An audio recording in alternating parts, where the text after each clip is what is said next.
ಇಂತಹ ಧ್ವಜಾರೋಹಣ ಮತ್ತು ಆಚರಣೆಗಳನ್ನು ನಾವು 15ನೇ ಆಗಸ್ಟ್ ಮತ್ತು 26ನೇ ಜನವರಿ ಎಂದು ನೋಡಿದ್ದೇವೆ.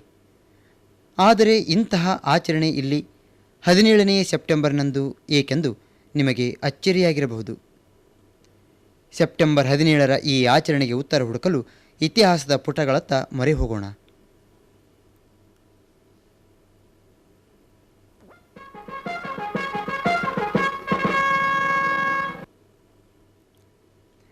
ದೇಶಾದ್ಯಂತ ನಮ್ಮ ತ್ರಿವರ್ಣ ಧ್ವಜ ಹೆಮ್ಮೆಯಿಂದ ಹಾರಾಡುವ ಅವಿಸ್ಮರಣೀಯ ದೃಶ್ಯವಿದು. ದೇಶಾದ್ಯಂತ ಅಲ್ಲವೇ ಅಲ್ಲ, ಅದಕ್ಕೊಂದು ಬಹುದೊಡ್ಡ ಅಪವಾದವಿತ್ತು. ಅದು ಅತಿದೊಡ್ಡ ದೇಶೀಯ ಸಂಸ್ಥಾನವಾದ ಹೈದರಾಬಾದ್. ಅಲ್ಲಿನ ಜನತೆ ರಾಷ್ಟ್ರದ ಇತರ ಜನರೊಂದಿಗೆ ಸ್ವಾತಂತ್ರ್ಯದ ಸವಿಯನ್ನು ಸವಿಯಲಾಗಲಿಲ್ಲ. ಅದಕ್ಕಾಗಿ ಅವರು ಕಾಯಬೇಕಾಗಿದ್ದು 1 ವರ್ಷ, 1 ತಿಂಗಳು, 1 ದಿನ. ಹೈದರಾಬಾದ್ 565 ದೇಶೀಯ ಸಂಸ್ಥಾನಗಳಲ್ಲಿ ಅತಿದೊಡ್ಡದು. ಅದರ ವಿಸ್ತೀರ್ಣ 21 ಲಕ್ಷ ಚದುರ ಕಿಲೋಮೀಟರ್ಗಳು. ಜನಸಂಖ್ಯೆ 1.61 ಕೋಟಿ ಮತ್ತು ವಾರ್ಷಿಕ ವರಮಾನ ಸ್ವಾತಂತ್ರ್ಯ ಪೂರ್ವದಲ್ಲಿ 2.5 ಕೋಟಿ ರೂಪಾಯಿಗಳು. ಅತ್ಯಂತ ಶ್ರೀಮಂತ ಮತ್ತು ದೊಡ್ಡ ರಾಜ್ಯವಾಗಿತ್ತು ಆಗಿನ ಹೈದರಾಬಾದ್. ಹಲವು ಎಂಫಿಲ್ ಮತ್ತು PhD ವಿದ್ಯಾರ್ಥಿಗಳಿಗೆ ಮಾರ್ಗದರ್ಶನ ನೀಡಿರುವ ಇತಿಹಾಸದ ಪ್ರಾಧ್ಯಾಪಕರಾಗಿರುವ ಡಾಕ್ಟರ್ ಪರ್ವೀನ್ ರುಕ್ಸಾನಾ ಅವರ ಪರಿಕಲ್ಪನೆ. Though the Hindus were in majority and the ruler was a Muslim, we find that their people were living very harmony and they were leading a very good life without having no conflict amongst themselves. But when the period of the 7th Nizam, Nawab Mir Usman Ali Khan starts, we find that a great drastic change has taken place. 7ನೇ Nizam ನವಾಬ್ ಮೀರ್ ಉಸ್ಮಾನ್ ಅಲಿ ಖಾನ್ ರಾಜಪ್ರಭುತ್ವದ ಒಡೆಯನಾಗಿದ್ದನು ಮತ್ತು ತನ್ನ ಶ್ರೀಮಂತಿಕೆಗೆ ಇಡೀ ಭಾರತದಲ್ಲೇ ಹೆಸರಾಗಿದ್ದನು. ಆತ 21 lakh ಚದುರ kilometre ಭೂಮಿಯನ್ನು ಆಳುತ್ತಿದ್ದರೆ 10% ಭೂಮಿ ಆತನ ವೈಯಕ್ತಿಕ ಖಾಸಗಿ ಆಸ್ತಿಯಾಗಿತ್ತು. ಆತ ಆಗರ್ಭ ಶ್ರೀಮಂತನಾಗಿದ್ದರೆ ಜನತೆ ಕಡು ಬಡವರಾಗಿದ್ದರು. ಸ್ವಾತಂತ್ರ್ಯ ಬರುವ ಮುನ್ನವೇ ಪಾಕಿಸ್ತಾನದ ರಚನೆ ಖಾತ್ರಿಯಾಗಿತ್ತು.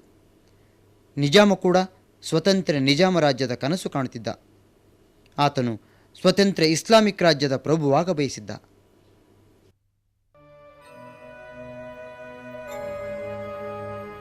अगर कल ब्रिटिश राज खत्म होगा और वो यहाँ से चले जाएंगे तो मेरा भारत देश में शामिल होने का कोई सवाल ही पैदा नहीं होता. मैं एक खुद मुख्तार हुकूमत सल्तनत इस्लामिया आसिफिया कायम करूँगा. Once Nizam said, सलातीने सलफ सब हो चुके, नजरे अजल उस्मा, मुसलमानों का तेरी सल्तनत से है नशा बाकी. He said all the Muslim rulers have died. There is no more impact of Islam. If there is any impact, it is due to Usman Ali Khan. ಆ ಕಾಲದಲ್ಲಿ ಇತ್ತಿಹಾದ್ ಅಲ್ ಮುಸಲ್ಮೀನ್ ಪ್ರಭಾವಿ ಮುಸ್ಲಿಂ ಸಂಘಟನೆಯಾಗಿದ್ದು ನವಾಬ್ ಬಹದ್ದೂರ್ ಯಾರ್ ಜಂಗ್ ಅದರ ನೇತಾರನಾಗಿದ್ದ. Bahadur Yar Jang said there is some change needed. He said मुसलमानों से तेरी सल्तनत का है नशा. It is due to Muslims that your rule is there. Then Nizam felt a danger. He said, see, these people are going to come against me, not Hindus. They say it was Nizam who was responsible for the killing of Bahadur Yar Jang. And when Bahadur Yar Jang died, the successor was a more dangerous person, Qasim Razvi. And he formed a militant organization of Razakar. Razakar ಅಂದರೆ ಸಾಹಿತ್ಯಿಕ ಅರ್ಥದಲ್ಲಿ ದೇವರ ಸೇವೆಗೆ ತನ್ನನ್ನು ಸಮರ್ಪಿಸಿಕೊಂಡ ಸ್ವಯಂ ಸೇವಕ ಎಂದರ್ಥ. ಆದರೆ ಅವರು ಆ ಶಬ್ದಕ್ಕೆ ತದ್ವಿರುದ್ಧವಾದ ಕೃತ್ಯದಲ್ಲಿ ತೊಡಗಿದ್ದರು. ರಜಾಕಾರರು ಹಿಂದೂಗಳ ಮೇಲಿನ ದಬ್ಬಾಳಿಕೆಗಾಗಿ ಕುಪ್ರಸಿದ್ಧರಾಗಿದ್ದರು. ಹಿಂದೂಗಳನ್ನು ಹೈದರಾಬಾದ್ ಪ್ರಾಂತ್ಯದಿಂದ ಓಡಿಸಲು ರಜಾಕಾರರು ಹಿಂಸೆ ದೌರ್ಜನ್ಯದಿಂದ ತಮ್ಮ ಕುಕೃತ್ಯ ವಿಸ್ತರಿಸಿದರು.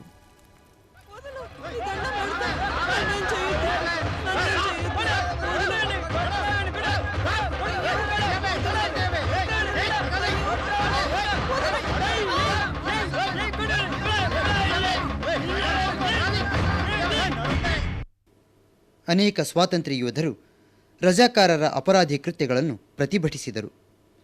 ಕೆಲ ಸ್ವಾತಂತ್ರ್ಯ ಯೋಧರು ನೊಂದವರ ರಕ್ಷಣೆ ಮತ್ತು ಮಾನಿನಿಯರ ಮಾನ ಗೌರವ ರಕ್ಷಿಸಲು ಅವಿರತ ಶ್ರಮಿಸಿದರು. ಹೆಣ್ಮಗಳದು ಮರ್ಯಾದ ಉಳಿಸೋ ಸಲ ನನ್ನ ಹೊಟ್ಟೆನ ಕಳ್ಳಿ ಹೊರಗೆ ಬಿದ್ದು. ಇದು ಎಲ್ಲರಿಗೂ ಗೊತ್ತದ, ಜಿಲ್ಲಾಗೆ ಗೊತ್ತು, ತಾಲೂಕಾಗೆ ಗೊತ್ತು, ಹಳ್ಳಿಗೆ ಗೊತ್ತದ. ಇದು ಏನಂತೀರಿ? ಏನೇ ನಾವು ರಿಸ್ಕ್ ತೊಗೊಂಡಿಂದ ಹೇಳತ್ತೀವಿ. ನೀವು ನಮ್ಮ ಎದುರು ಅನಾಥ ಆಗ್ತಾ ಇತ್ತದು. ಆ ಹೆಣ್ಮಗಳಿಗೆ ತಾಯಿ ಹೊಟ್ಟೆಲಿ ಹುಟ್ಟಿದ ಪಲೆ ನಿಂದಿರ್ಸಿದ್ರು. ಅದು ನಾವು ಬರ್ದಾಶ್ತ್ ಮಾಡಲಾರ್ದೇನೆ ಹೋಗಿ ಚಿಡಿದು ಆ ಹೆಣ್ಮಗಳ ಮರ್ಯಾದ ಉಳಿಸಿ ಆ ಅಕ್ಕಿಯರ ಪಾರಾದರು. ನನ್ನ ಹೊಟ್ಟೆನ ಕಳ್ಳಿ ಹೊರಗೆ ಬಿದ್ದು ಇಂಥ ಬಾಲ್ಯದಿಂದ ಹೊಡೆದಿದ್ರು. ಈ ಪ್ರತಿರೋಧದ ಸಮಯದಲ್ಲಿ ರಜಾಕಾರರನ್ನು ಎದುರಿಸಲು ಈ ಸ್ವಾತಂತ್ರ್ಯ ಹೋರಾಟಗಾರರಿಗೆ ಶಸ್ತ್ರಾಸ್ತ್ರದ ಅವಶ್ಯವಿತ್ತು. ಶಸ್ತ್ರಾಸ್ತ್ರ ಪೂರೈಸುವಲ್ಲಿ ಹಲವಾರು ಮಹಿಳೆಯರು ಬಹುಮುಖ್ಯ ಪಾತ್ರ वहिಸಿದ್ದನ್ನು गमनिसಬೇಕು. मग आम्ही शस्त्रास्त्रांची ने-आण केली.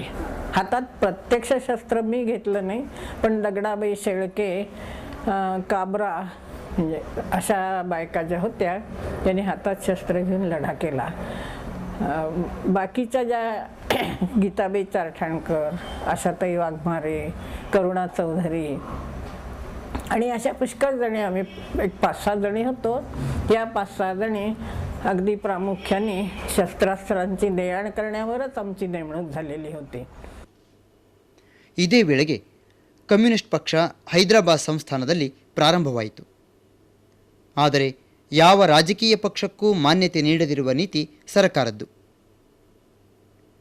ಕಾರ್ಯಕರ್ತರು ರಾಜಕೀಯೇತರ ಸಂಸ್ಥೆಗಳಾದ ಆಂಧ್ರ ಮಹಾಸಭಾ, ಕರ್ನಾಟಕ ಪರಿಷತ್ ಹಾಗೂ ಮಹಾರಾಷ್ಟ್ರ ಪರಿಷತ್ತಿನ ಸ್ಥಳೀಯ ಕಾಂಗ್ರೆಸ್ ಕಾರ್ಯಕರ್ತರೊಂದಿಗೆ ಕೆಲಸ ಮಾಡಲು ಶುರು ಮಾಡಿದರು.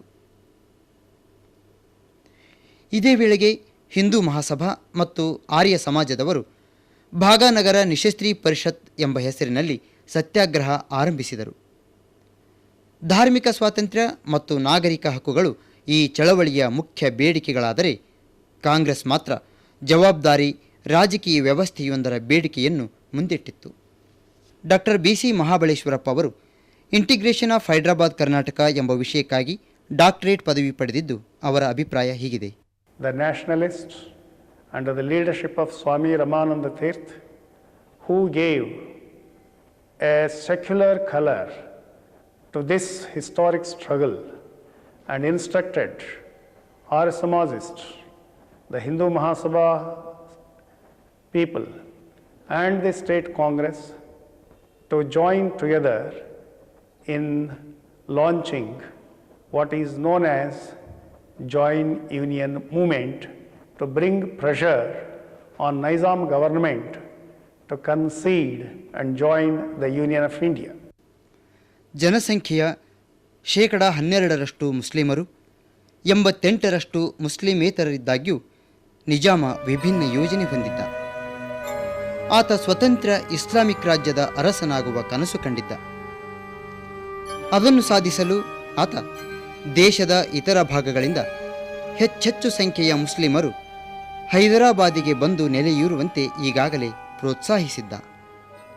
ಹಿಂದೂಗಳು ರಾಜ್ಯ ಬಿಟ್ಟು ಹೋಗಲೆಂಬ ಉದ್ದೇಶದಿಂದ ರಜಾಕಾರರು ಹಿಂದೂಗಳ ಮೇಲೆ ದೌರ್ಜನ್ಯ ಪ್ರಾರಂಭಿಸಿದರು. ಇಂತಹ ಸ್ಥಿತಿಯಲ್ಲಿ ಆರ್ಯ ಸಮಾಜದ ಕಾರ್ಯಕರ್ತರು, ವಿಶೇಷವಾಗಿ ಚಂದ್ರಶೇಖರ್ ಪಾಟೀಲ್ ಅವರು ಹಿಂದೂಗಳನ್ನು ಮತ್ತು ಹಿಂದೂ ಧರ್ಮವನ್ನು ರಕ್ಷಿಸಲು ಹೋರಾಡಿದರು. ಆದಾಗ್ಯೂ ಚಳವಳಿಯನ್ನು ಪ್ರೋತ್ಸಾಹಿಸಿದಂತಹ ಹಬೀಬುದ್ದೀನ್, ಜುಲ್ಫಿಕರ್ ಹುಸೇನ್, ಶೋಯೇಬುಲ್ಲಾ ಖಾನ್ರಂತಹ ಮುಸ್ಲಿಂ ಕಾರ್ಯಕರ್ತರಿದ್ದರು. ನಿಜಾಮನ ನೀತಿ ನಿರ್ಧಾರಗಳು ಜನರಲ್ಲಿ ಅಸಂತುಷ್ಟೆ ಉಂಟು ಮಾಡಿದ್ದವು. ಜನಸಂಖ್ಯೆಯಲ್ಲಿ ಬಹುಸಂಖ್ಯೆಯ ಜನರ ಮಾತೃಭಾಷೆ ತೆಲುಗು ಆಗಿತ್ತು. ನಂತರ ಮರಾಠಿ, ಕನ್ನಡ, ಉರ್ದು. ಆದಾಗ್ಯೂ ನಿಜಾಮ ಉರ್ದುವನ್ನು ಸಂಪರ್ಕ ಭಾಷೆ ಮತ್ತು ಆಡಳಿತ ಭಾಷೆ ಮಾಡಿದ್ದ. ಅದನ್ನು ಕಡ್ಡಾಯವಾಗಿ ಹೇರಲಾಗಿತ್ತು. ಎಲ್ಲ ಅಧಿಕೃತ ಕಾಗದ ಪತ್ರಗಳು ಕಡ್ಡಾಯವಾಗಿ ಉರ್ದುವಿನಲ್ಲಿದ್ದವು. ಪ್ರಾಥಮಿಕ ಹಂತದಿಂದ ಪ್ರಾರಂಭವಾಗಿ ಸ್ನಾತಕೋತ್ತರ ಹಂತದವರೆಗೆ ಉರ್ದುವೇ ಇತ್ತು. ಹೀಗೆ ಅಲ್ಪಸಂಖ್ಯಾತರ ಭಾಷೆಯನ್ನು ಬಹುಸಂಖ್ಯಾತರ ಭಾಷೆಯ ಮೇಲೆ ಹೇರಲಾಗಿತ್ತು. हर एक आदमी के लिए उर्दू लाजमी थी। उर्दू में पढ़ते थे, उर्दू में बोलते थे। यहाँ के न्यायालयों में उर्दू थी, दफ्तरों में उर्दू थी। उसी वजह से यहाँ के जो पुराने ख्याल के लोग थे उर्दू सीखना बहुत फ़ख्र की बात समझते थे, उर्दू में बात करना फ़ख्र समझते थे। ये माहौल यहाँ था उसके दिन। ನಿಜಾಮ ಉರ್ದುವನ್ನು ಪ್ರೋತ್ಸಾಹಿಸಿದ ಮಾತ್ರವಲ್ಲ, ಹಿಂದಿ ಭಾಷೆಯ ಬಳಕೆಯನ್ನು ಬಲವಾಗಿ ವಿರೋಧಿಸಿದ. उनको डर ये था कि वहाँ ब्रिटिश इंडिया के अंदर हिंदी के प्रचार के द्वारा आज़ादी की लड़ाई लड़ रहे थे। जितने बड़े बड़े लीडर थे, लाला लाजपत राय, सावरकर, भगत सिंह, ये सब लोग हिंदी में भाषण करते थे और हिंदी के भाषण के द्वारा लोगों को जलाते थे। हिंदी अगर हैदराबाद में आ गई, प्रचार हो गया तो मेरी सरकार को धक्का है, मेरी कुर्सी टिकना मुश्किल है, इसलिए हिंदी का यहाँ पर विरोध होता था। ಸ್ವತಂತ್ರ ಪತ್ರಿಕೆ ಪ್ರಜಾಪ್ರಭುತ್ವದಲ್ಲಿ 4ನೇ ಅಂಗ ಎಂದು ಪರಿಗಣಿಸಲ್ಪಟ್ಟಿದೆ. ಆದರೆ ಸ್ವತಂತ್ರ ಪತ್ರಿಕೆ ಬೆಳೆಯಲು ಇತರ ನಿರಂಕುಶ ಅರಸರು ಹೇಗೆ ಅವಕಾಶ ನೀಡಲಿಲ್ಲವೋ ಹಾಗೆಯೇ ನಿಜಾಮನೂ ಮಾಡಿದ. वर्तमानपत्राचं म्हणजे कसं की हैदराबाद राज्याचं एक धोरण असायचं त्या काळात की कुठलंही बाहेरचं वर्तमानपत्र, मग ते मराठीतलं असो, तेलुगूतलं असो, कानडीतलं असो किंवा इंग्रजीतलं असो, हिंदीतलं असो, हैदराबादमध्ये येऊ द्यायचं नाही. लगेच बंदी करायची. प्रोस्क्रिप्शन त्याला म्हणत असत की त्यांची एक लंबी अशी यादी असायची की कुठलंही वर्तमानपत्र इथे येऊच नये अशी व्यवस्था ते करत असत. मग आमच्या इथले लोक काय करायचे, स्थानिक स्वरूपामध्ये छोटी छोटी वर्तमानपत्र काढायची. ಭಾರತದ ಇತರೆಡೆ ಬ್ರಿಟಿಷ್ ಆಳ್ವಿಕೆಯಲ್ಲಿ ದೇಶೀಯ ಪತ್ರಿಕೆಗಳು ನಿಯಮಿತವಾದರೂ ಸ್ವಲ್ಪ ಮಟ್ಟಿನ ಪತ್ರಿಕಾ ಸ್ವಾತಂತ್ರ್ಯ ಹೊಂದಿದ್ದವು. ಆದರೆ ನಿಜಾಮ ರಾಜ್ಯದಲ್ಲಿ ಪತ್ರಿಕೆಗಳನ್ನು ಸಂಪೂರ್ಣವಾಗಿ ನಿಷೇಧಿಸಲಾಗಿತ್ತು.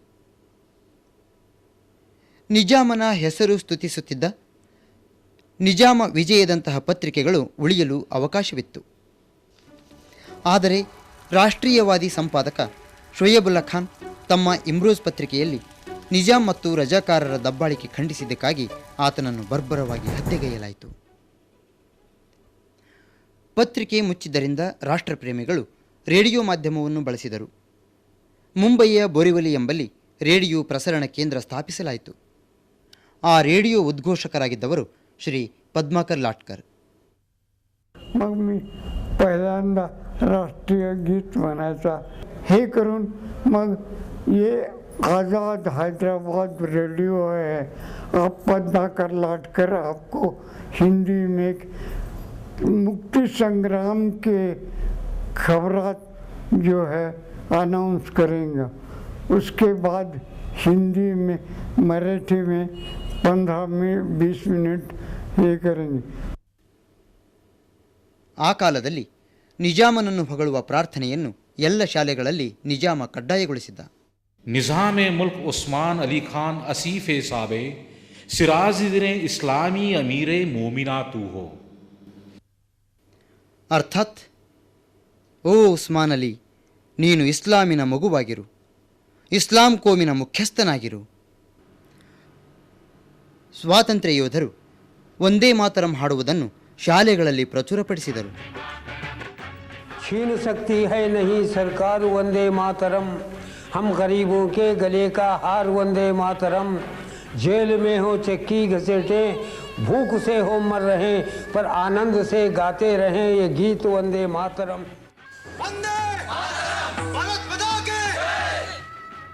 ಇದು ನಿಜಾಮನನ್ನು ವಿಚಲಿತಗೊಳಿಸಿತು. ಕೂಡಲೇ ಆತ ಒಂದೇ ಮಾತರಂ ಗೀತೆಯನ್ನು ತನ್ನ ರಾಜ್ಯದಲ್ಲಿ ನಿಷೇಧಿಸಿದ. ನಿಜಾಮನ ಈ ಆಜ್ಞೆ ಉಲ್ಲಂಘಿಸಿದವರನ್ನು ಜೈಲಿಗೆ ಹಾಕಲಾಯಿತು. ಆದರೆ ಒಂದೇ ಮಾತರಂ ಜೈಲಿನ ಗೋಡೆಗಳಲ್ಲಿ ಪ್ರತಿಧ್ವನಿಸತೊಡಗಿತು. ಸ್ವಾತಂತ್ರ್ಯ ವೀರರು ಒಂದೇ ಮಾತರಂ ಗೀತೆಯನ್ನು ನಿಜಾಂ ಪ್ರಭುತ್ವಕ್ಕೆ ಸವಾಲೆಂಬಂತೆ ಹಾಡಿದರು. ಒಂದೇ ಮಾತರಂ ಅನ್ನು ನಿಲ್ಲಿಸಲಾಗಲಿಲ್ಲ. ವಂದೇ ಮಾತರಂ ವಂದೇ ಮಾತರಂ ಸುಜಲಾಂ ಸುಫಲಾಂ ಮಲಯಜ ಶೀತಲಾಂ ಸಸ್ಯ ಶ್ಯಾಮಲ ಮಾತರಂ ವಂದೇ ಮಾತರಂ ವಂದೇ. ರಾಮಚಂದ್ರ ರಾವ್ ಎನ್ನುವ ಒಬ್ಬ ಸ್ವಾತಂತ್ರ್ಯ ಹೋರಾಟಗಾರನನ್ನು ಒಂದೇ ಮಾತರಂ ಹಾಡಿದ್ದಕ್ಕಾಗಿ ಜೈಲಿಗೆ ಹಾಕಲಾಯಿತು. ಆದರೆ ಆತ ಜೈಲಿನಲ್ಲೂ ಹಾಡುವುದನ್ನು ಮುಂದುವರಿಸಿದ. ಪೊಲೀಸ್ ವರ್ಗ ಆತನನ್ನು ಹೊಡೆಯಿತು. ತೀವ್ರ ಗಾಯಗೊಂಡರೂ ಆತ ಒಂದೇ ಮಾತರಂ ಹಾಡುವುದನ್ನು ಮುಂದುವರಿಸಿದ. ಆತನಿಗೆ 36 ಏಟು ಬಿದ್ದವು. ಇದರಿಂದ ಆತ ಪ್ರಜ್ಞೆ ತಪ್ಪಿದ. ಒಂದೇ ಮಾತರಂ ಚಳವಳಿಯ ಶಕ್ತಿ ಮತ್ತು ಪ್ರೇರಣೆಯನ್ನು ಎತ್ತಿ ಹಿಡಿಯಲು ಆತ ಒಂದೇ ಮಾತರಂ ಹಾಡುತ್ತಲೇ ಇದ್ದುದರಿಂದ ಆತನಿಗೆ ಒಂದೇ ಮಾತರಂ ರಾಮಚಂದ್ರ ರಾವ್ ಎಂದು ಕರೆಯಲಾಯಿತು. ಸ್ವತಃ ಅವರೇ ఇల్లిದ್ದಾರೆ. ఒకటి స్పష్టంగా మాట చెప్పదలంచానండి, మన దేశం దాని విభక్తి చేయకూడదు, దాన్ని డివిజన్ చేయకూడదు. It should remain as a unit, one unit. Divisive tendencies పెరుగుతూ పోతున్నాయి. అందుకొరకు నా అభిప్రాయం ఏంటంటే we should fight against these forces.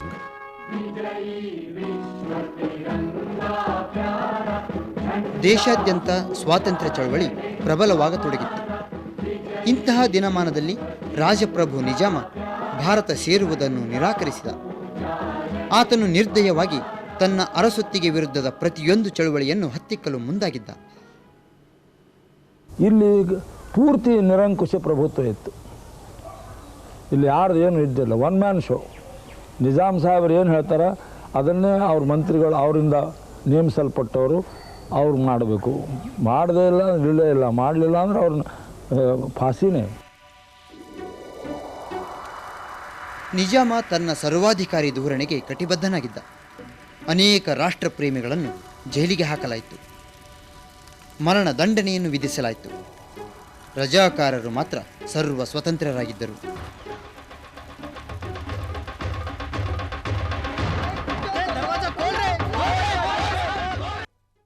Nizam ವಿಷಯವನ್ನು ಅಂತಾರಾಷ್ಟ್ರೀಯ ಮಟ್ಟಕ್ಕೆ ಒಯ್ದ. ಸ್ವತಂತ್ರ ಹೈದರಾಬಾದನ್ನು ಬಯಸಿದ ಆತ ಈ ವಿಷಯವನ್ನು ವಿಶ್ವಸಂಸ್ಥೆಗೂ ಒಯ್ದ. ನಿಜಾಮನು ಗೋವಾ ಖರೀದಿಸಲು ಪೋರ್ಚುಗೀಸರೊಂದಿಗೆ ಒಪ್ಪಂದಕ್ಕೆ ಮುಂದಾದ. ಇದರಿಂದ ಜಗತ್ತಿನ ಸಂಪರ್ಕಕ್ಕೆ ಬರುವ ಯತ್ನ ಮಾಡಿದ.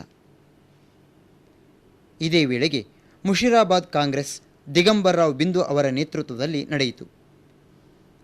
ಸ್ವಾಮೀಜಿಯವರನ್ನು ಇತರ ಚಳುವಳಿಗಾರರೊಂದಿಗೆ ಶಿಕ್ಷೆಗೆ ಒಳಪಡಿಸಬಹುದೆಂಬ ನಿರೀಕ್ಷೆಯಿಂದ ಎಲ್ಲರೂ ಭೂಗತರಾದರು. ಕ್ರಿಯಾ ಸಮಿತಿಯ ಕಚೇರಿಗಳು ಮುಂಬೈ, ಮದ್ರಾಸ್, ವಿಜಯವಾಡ, ಸೋಲಾಪುರ ಮತ್ತು ಹೈದರಾಬಾದ್ ರಾಜ್ಯದ ಅಂಚಿನ ಜಿಲ್ಲೆಗಳಲ್ಲಿ ತೆರೆಯಲ್ಪಟ್ಟವು.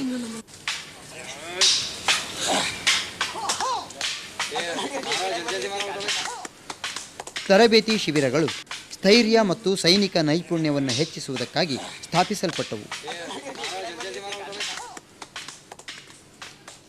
ಈ ಚಟುವಟಿಕೆಗಳಿಗೆ ಹಣ ಒದಗಿಸಲು ಸ್ಟೇಟ್ ಬ್ಯಾಂಕ್ ಆಫ್ ಹೈದರಾಬಾದಿನ ಉಮರಿ ಶಾಖೆಯನ್ನು ಲೂಟಿ ಮಾಡಿ ಹಣವನ್ನೆಲ್ಲ ಶಸ್ತ್ರಾಸ್ತ್ರ ಕೊಳ್ಳಲು ಬಳಸಲಾಯಿತು. ಗೋವಿಂದ್ ಭಾಯ್ ಶರಾಫ್ ಅವರು ತಮ್ಮ ಸ್ವತಂತ್ರ ಸಂಚಿಕೆಯ ವಿಶೇಷ ಸಂಚಿಕೆ ಹೊರಡಿಸಿ ಹಣತೆ ಬೆಳಗುತ್ತಿರಲಿ ಎಂಬ ಲೇಖನ ಪ್ರಕಟಿಸಿದರು. ಈ ಲೇಖನ ಹೈದರಾಬಾದ್ ಸ್ವಾತಂತ್ರ್ಯ ಸಂಗ್ರಾಮಕ್ಕೆ ಹೊಸ ಸ್ಫೂರ್ತಿ ನೀಡಿತು. ಜಹಾಗೀರ್ದಾರರು ಮತ್ತು ಜಮೀನ್ದಾರರು ಒಟ್ಟಾಗಿ ಅಧಿಕಾರದಲ್ಲಿ ಪಾಲು ಪಡೆಯಲು ಬಂದರೆ, ಇನ್ನೊಂದೆಡೆ ಕಾಂಗ್ರೆಸ್ ಜಮೀನ್ದಾರಿ ಹಾಗೂ ಜಾಗೀರ್ದಾರಿ ಪದ್ಧತಿಯನ್ನು ಕಿತ್ತೊಗೆಯುವ ಗೊತ್ತುವಳಿ ಪಾಸು ಮಾಡಿತು. ಅದು ಮೋಕ್ಷದ ಹೋರಾಟವಾಗಿತ್ತು. ಸ್ವಾಮಿ ರಾಮಾನಂದ ತೀರ್ಥರು ಕ್ರಿಯಾ ಸಮಿತಿ ಭೂಗತವಾಗಿದ್ದಾಗ ಬಂಧಿತರಾದರು. ಅರಣ್ಯ ಸತ್ಯಾಗ್ರಹ, ಅಸಹಕಾರ ಚಳುವಳಿಗಳು ಆರಂಭವಾದವು. ಗಡಿಭಾಗದಲ್ಲಿದ್ದ ಸುಂಕದ ಕಟ್ಟೆಗಳನ್ನು ಸ್ಫೋಟಿಸಲಾಯಿತು. ಅನೇಕ ಸ್ವಾತಂತ್ರ್ಯ ಯೋಧರು ಬಲಿದಾನಗೈದರು. ಚಳವಳಿ ರಾಜ್ಯಾದ್ಯಂತ ಹಬ್ಬಿತು. ಹಳ್ಳಿಗರು ಸ್ವತಃ ಹಳ್ಳಿಗಳ ಸ್ವಾತಂತ್ರ್ಯ ಘೋಷಿಸಿಕೊಂಡರು. ರಜಾಕಾರರು ಮತ್ತು ಕೋಮುಶಕ್ತಿಯಾದ ಇತ್ತೆಹಾದಲ್ ಮುಸಲ್ಮೀನ್ದವರು ಕ್ರೂರವಾಗಿ ಪ್ರತಿಕ್ರಿಯಿಸಿದರೂ ಜನಶಕ್ತಿ ಎದುರು ನಿಲ್ಲಲಾಗಲಿಲ್ಲ. ನಿಜಾಮನು ತನ್ನ ಅಧಿಕಾರ ಉಳಿಸಿಕೊಳ್ಳಲು ವಿವಿಧ ತಂತ್ರಗಳನ್ನು ಬಳಸಿದ. ಆತ ವಿವಿಧ ಆಮಿಷಗಳನ್ನು ಒಡ್ಡಿದ. ಆದರೆ ರಾಜ್ಯ ಕಾಂಗ್ರೆಸ್ ಕೊನೆಯವರೆಗೂ ಹೋರಾಡುವ ಎಚ್ಚರಿಕೆ ಕೊಟ್ಟಿತು. ಜನರ ಉತ್ಸಾಹ ಹೇಳತೀರದು. ಅನೇಕ ಹಳ್ಳಿಗಳಿಗೆ ಬೆಂಕಿ ಇಡಲಾಯಿತು. ಹಲವು ಹಳ್ಳಿಗಳು ವಲಸೆಯಿಂದ ಬಣಗುಟ್ಟಿದವು. ಇನ್ನೊಂದೆಡೆ ಕೆಲ ಹಳ್ಳಿಗಳು ಪ್ರತಿ ಸರ್ಕಾರ ರಚಿಸಿ ಈಗಲೂ ಉದ್ರೇಕಕಾರಿ ಭಾಷಣ ಮಾಡುತ್ತಲೇ ಇದ್ದ ಖಾಸಿಂ ರಜ್ವಿಯ ಶಕ್ತಿಗೆ ಶಡ್ಡು ಹೊಡೆದರು. ಇತ್ತ ನಿಜಾಮನು ರಜ್ವಿ ಮತ್ತು ರಜಾಕಾರರ ದೌರ್ಜನ್ಯಗಳನ್ನು ಅಂಧನಂತೆ ಬೆಂಬಲಿಸಿದ. ರಾಜ್ಯದ ನಾರಾಯಣ್ ಪವಾರ್ ಎಂಬ ಯುವಕ ತನ್ನಿಬ್ಬರು ಸಹಚರರೊಂದಿಗೆ ಇದನ್ನು ಕೊನೆಗಾಣಿಸಲು ನಿರ್ಧರಿಸಿದ. 4 ಡಿಸೆಂಬರ್ 1947ರಂದು ತರುಣ ಪವಾರ್ ನಿಜಾಮನ ಕಾರಿನತ್ತ ಬಾಂಬ್ ಎಸೆದ. ಬಾಂಬ್ ಸ್ಫೋಟಿಸಿತಾದರೂ ನಿಜಾಮನಿಗೆ ಯಾವ ಗಾಯವನ್ನೂ ಮಾಡಲಿಲ್ಲ. ಕೂಡಲೇ ನಾರಾಯಣ್ ಪವಾರ್ನನ್ನು ಹಿಡಿದ ಪೊಲೀಸರು ಇದರ ಹಿಂದೆ ಯಾವುದಾದರೂ ಕೈವಾಡವಿದೆಯೇ ಎಂದು ತಿಳಿಯಲು ಆತನನ್ನು ಕ್ರೂರವಾಗಿ ಹಿಂಸಿಸಿದರು. ಆದರೆ ಆತ ಅಂತಹ ಗೌಪ್ಯವನ್ನು ತಳ್ಳಿಹಾಕಿ ಈ ಯೋಜನೆ ತನ್ನ ಸ್ವಂತದ್ದೆಂದು ಲಿಖಿತ ಹೇಳಿಕೆಯನ್ನು ಕೊಟ್ಟ. ವಿಷಯ ನ್ಯಾಯಾಲಯಕ್ಕೆ ಹೋಯಿತು. ಇಲ್ಲಿ ರಾಮ್ಲಾಲ್ ಎಂಬ ವಕೀಲರು ಪವಾರ್ನನ್ನು ಉಳಿಸಲು ನ್ಯಾಯಾಧೀಶರಿಗೆ ಇದೊಂದು ಹತ್ಯೆಯ ಯತ್ನವಾಗಿರಲಿಲ್ಲ, ಕೆಲ ಭಿನ್ನತೆಗಳ ಬಗ್ಗೆ ನಿಜಾಮನ ಗಮನ ಸೆಳೆಯುವ ಒಂದು ಪ್ರಯತ್ನವಾಗಿತ್ತು ಎಂದು ವಾದಿಸುತ್ತಾರೆ. ನ್ಯಾಯಾಧೀಶರು ಹೌದೇನು ಎಂದು ಪವಾರ್ನನ್ನು ಕೇಳುತ್ತಾರೆ. ತನ್ನ ಹೇಳಿಕೆಗೆ ಮರಣದಂಡನೆ ಖಚಿತ ಎಂದು ಗೊತ್ತಿದ್ದರೂ ಪವಾರ್ ತನ್ನ ವಕೀಲರ ಹೇಳಿಕೆಯನ್ನು ಒಪ್ಪದೆ ನಿಜಾಮನ ಹತ್ಯೆ ಯತ್ನದ ಸಂಪೂರ್ಣ ಜವಾಬ್ದಾರಿಯನ್ನು ತಾನೇ ಹೊತ್ತುಕೊಂಡ. ನ್ಯಾಯಾಲಯ ಆತನಿಗೆ ಮರಣದಂಡನೆ ವಿಧಿಸಿತು. ಆದರೆ ಕಾಲಗರ್ಭದಲ್ಲಿ ಬೇರೆಯದೇ ಕಥೆ ಇತ್ತು. ಆತನ ಮರಣದಂಡನೆ ಆದೇಶಕ್ಕೆ ನಿಜಾಮ ಸಹಿ ಮಾಡುವ ಮುನ್ನವೇ ಭಾರತೀಯ ಪಡೆಗಳು ಹೈದರಾಬಾದ್ ಪ್ರವೇಶಿಸಿದ್ದವು. ಆ ಕಥೆ ಹೇಳಲು ಪವಾರ್ ಇಲ್ಲಿದ್ದಾರೆ. ये जो कठिन समय था, ये जो संघर्ष था, वो किसी मज़हब के ख़िलाफ़ नहीं था, बल्कि वो निज़ाम का जो राज्य था, निज़ाम की जो सत्ता थी, उसको मिटाने के लिए और रज़ाकार का जुल्म ख़त्म करने के लिए और अंत में निज़ाम स्टेट को भारत देश में विलीन करने के लिए ये संघर्ष था. ಭಾರತದ ನೆಲದಲ್ಲಿ ಭಿನ್ನತೆಯನ್ನು ತೊಲಗಿಸಬಯಸಿದ್ದ ಭಾರತದ ಉಕ್ಕಿನ ಮನುಷ್ಯ ಸರ್ದಾರ್ ವಲ್ಲಭಭಾಯ್ ಪಟೇಲರು ಹೈದರಾಬಾದನ್ನು ಸುತ್ತುವರಿಯುವಂತೆ ಭಾರತೀಯ ಪಡೆಗಳಿಗೆ ಆದೇಶಿಸಿದರು. 1948ರ ಸೆಪ್ಟೆಂಬರ್ 13ರಂದು ಪೊಲೀಸ್ ಕಾರ್ಯಾಚರಣೆ ಆರಂಭವಾಯಿತು. ಹೈದರಾಬಾದ್ ರಾಜ್ಯ ಸುತ್ತುವರಿಯುವ ಪ್ರಕ್ರಿಯೆ ಅದಾಗಿತ್ತು. ಜನತೆ ಈ ಪಡೆಗಳನ್ನು ಹೃದಯಪೂರ್ವಕವಾಗಿ ಸ್ವಾಗತಿಸಿದರು. ರಜಾಕಾರರ ಮತ್ತು ನಿಜಾಮನ ಕಾಲ ಮುಗಿದಿತ್ತು. ಕೊನೆಗೂ 17ನೇ ಸೆಪ್ಟೆಂಬರ್ 1948ರಂದು ನಿಜಾಮ್ ನವಾಬ್ ಮೀರ್ ಉಸ್ಮಾನ್ ಅಲಿ ಖಾನ್ ಮತ್ತು ಆತನ ಸೇನೆ ಭಾರತೀಯ ಪಡೆಗೆ ಶರಣಾಯಿತು. ಶರಣಾಗತಿ ಸಂದೇಶವನ್ನು ರೇಡಿಯೋ ಮೂಲಕ ಸಾರಲಾಯಿತು. दौलत उस्मानिया यानी हुकूमत रियासत हैदराबाद अपनी दिफा के सिलसिले में माजूर है और इस बाब में हम मुफ्तफ़ी होने के लिए आमादा है. सूरत हाल ये है कि नई हुकूमत हिंद अपनी सरकर्दगी में तमाम मामलातों को दुरुस्त कर देगी. मैं आवाम से दरख्वास्त करता हूँ कि वो पुरसुकून रहे और किसी इंतशार और इफ्तिराक़ को पैदा न होने दे. मैं अपने हलीफों को हुक्म देता हूँ कि वो यूएनओ की सिक्योरिटी काउंसिल में रुजू न करे और अपनी पहले की कार्रवाई को फरामोश करे. आवाम से फिर एक बार इल्तमास है कि हमारी हुकूमत की गलतियों को भूल जाए. ಹೈದರಾಬಾದ್ ಸಂಸ್ಥಾನವು ಭಾರತ ಒಕ್ಕೂಟದಲ್ಲಿ ವಿಲೀನವಾಯಿತು. ಅದು ಹೈದರಾಬಾದ್ ವಿಮೋಚನಾ ಹೋರಾಟಕ್ಕೆ ಸಂದ ಜಯವಾಗಿತ್ತು. ರಾಜಪ್ರಭುತ್ವದ ವಿರುದ್ಧ ಪ್ರಜಾಪ್ರಭುತ್ವದ ವಿಜಯವಾಗಿತ್ತು. ಧರ್ಮಾಂಧತೆಯ ವಿರುದ್ಧ ಜಾತ್ಯತೀತತೆಯ ಗೆಲುವಾಗಿತ್ತು. ಅದು ಜನತೆಯ ವಿಜಯವಾಗಿತ್ತು. ಅದುವೇ 17ನೇ ಸೆಪ್ಟೆಂಬರ್.